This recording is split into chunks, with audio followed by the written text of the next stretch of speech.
Righty, episode 127. Welcome back to the show. It's Matt from the Leveraged CEO podcast. So let's get stuck in. So today's title is What 3 Months of Pivoting My Niche Taught Me. So it's been no secret that I have moved away from business coaching for personal trainers, and I've steered more towards higher level business owners. Generally, people doing over 250K a year to about 2 mil is the general people that I'm working with at the moment. So I'm going to go through the four lessons um, that I've got from making the switch. I've covered this a little bit before, but the reason why I decided to make that switch is because I wanted to work with people on a lot higher scale. Um, with the personal training guys that I'm working with or that I've inquired with me, a lot of them are quite new to business, which is nothing wrong with it. I still really enjoy coaching and that side of it.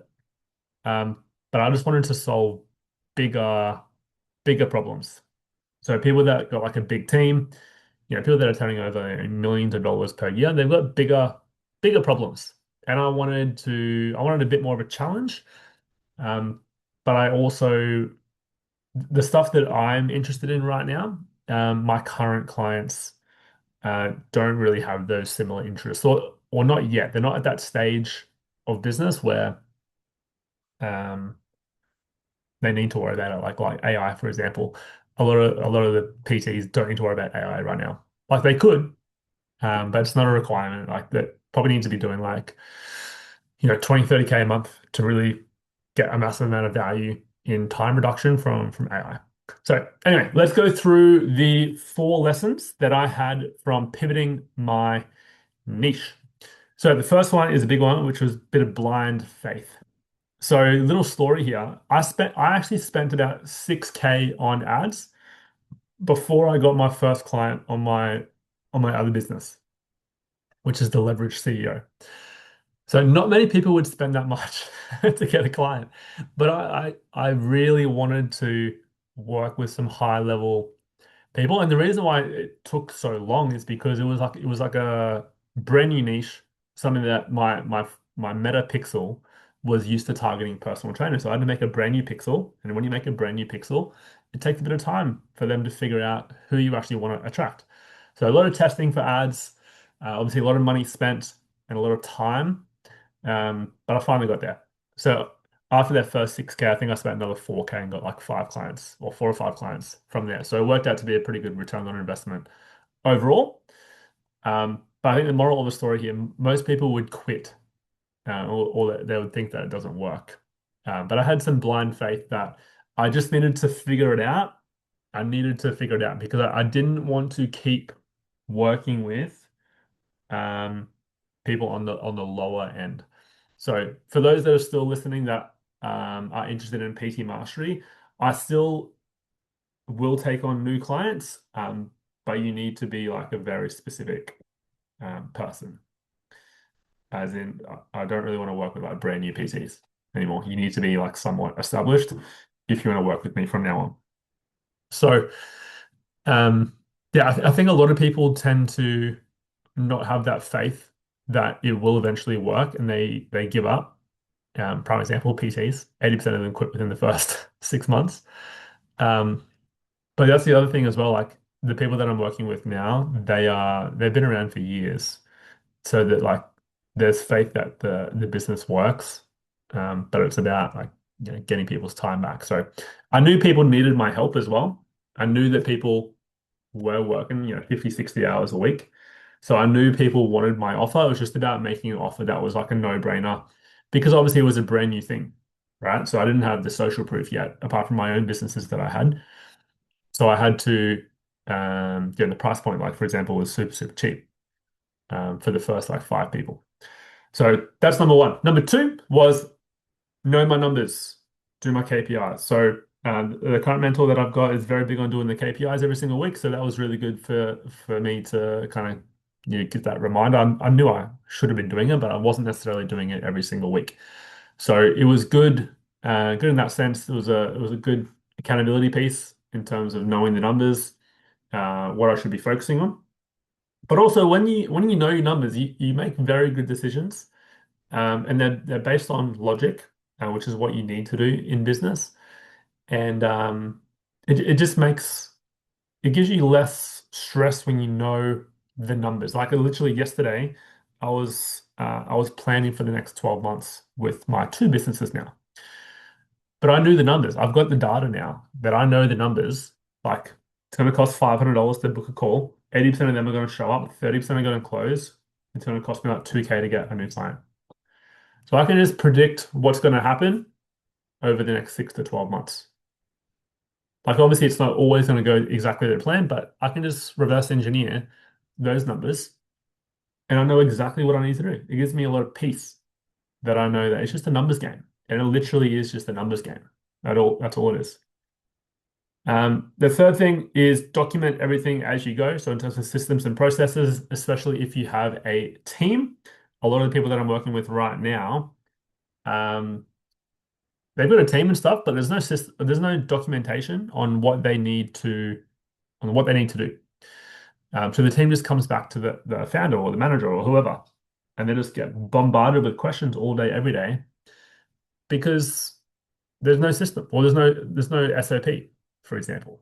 So one of the things that I'm building for a business right now is an AI chatbot that's trained on their system. So we're making like a big manual, and we're just going to basically upload that to a chatbot, and then the team's going to have access to the chatbot so they can get the answers that they need.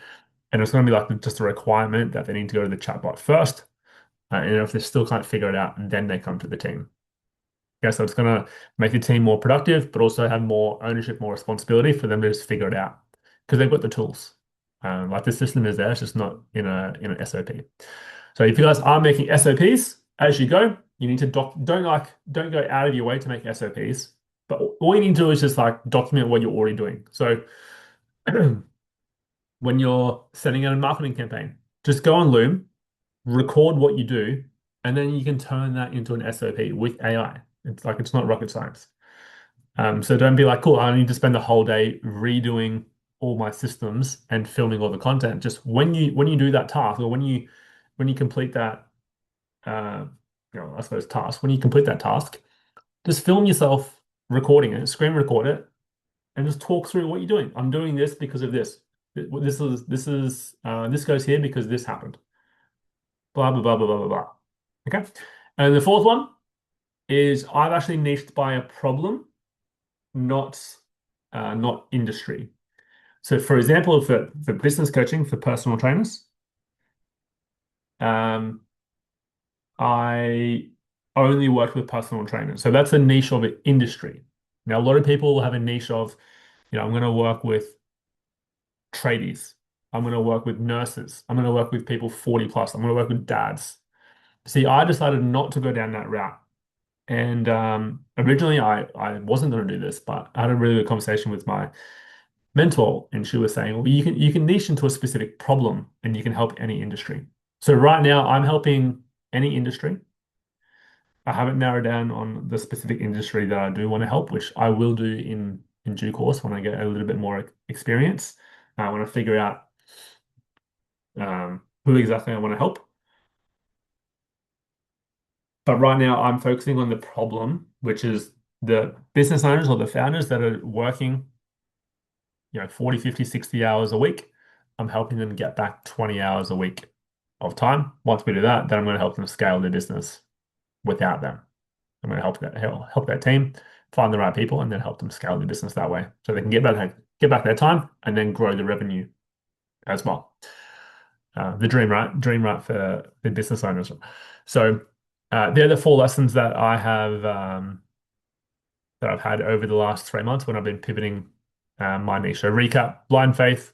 I knew I just needed to figure it out. I knew that was the direction I wanted to go in, and I just needed to keep trying things until I figured it out. Number two is know your numbers. Gives you a lot of peace and less stress if you know the numbers that you need to hit and what exactly you need to do. The third one is document everything as you go. So make SOPs as you go. So you don't need to spend extra time making these SOPs, just document them as you go. And then the fourth one, niche by the problem, not the industry. Not for everyone, but that could be a thing that you could do. So for example, you might only work with people that are 40 plus in any industry. as an example. Or you might only work with women with menopause.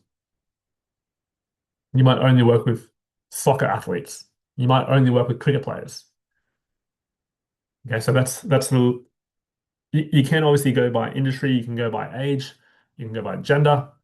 Um, but the moral of the story is you just got to pick either a specific problem that you want to solve, or maybe you want to help people jump higher. The jumping guy. I used to work with someone called the jumping guy, and he helped people from all different sports just jump higher. Okay, so that's the problem that people had. They wanted to be able to jump higher. So that's the niche by problem, not by industry. Okay, so I hope that makes sense. Um, Might leave it there. See you next week for another episode. Have an awesome day.